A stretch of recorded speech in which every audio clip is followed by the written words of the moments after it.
Hier soir, c'est ce qu'annonce la télévision iranienne. On retrouve tout de suite le correspondant d'Europe 1 en Israël, Frédéric Simon. Vous êtes à Tel Aviv pour Europe 1. Bonjour Frédéric. Bonjour. Comment les Israéliens ont vécu cette attaque massive ? Eh bien, on dit souvent que les Israéliens sont habitués, rodés à ce genre de situation. C'est vrai en partie, mais la journée d'hier était particulière. C'est la première fois, en effet, que la défense passive, l'unité de l'armée en charge de la protection des civils, demande à tous les habitants de Tel Aviv et de la région de rester pour plusieurs heures à proximité des abris. De très nombreux Israéliens étaient concernés, donc, et si la défense anti-aérienne a maintes fois fait la preuve de son efficacité, la protection qu'elle permet ne saurait être totale en cas d'attaque massive. Et hier, ce sont près de 200 missiles que l'Iran a lancés vers le territoire israélien. Frédéric, des missiles en grande partie donc interceptés, vous le disiez, par le dôme de fer aidé par les États-Unis. La riposte d'Israël semble imminente, Frédéric ?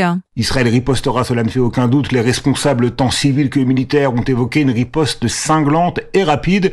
Il était même question d'un raid aérien dans la nuit en Iran. Ça n'a pas été le cas, mais il faut garder à l'esprit cette opération récente de l'aviation israélienne, la frappe qui visait le port de Hodeïda au Yémen, tenu par les rebelles Houthis à près de 2000 km d'Israël, soit à peu près la distance qui sépare l'État hébreu de l'Iran.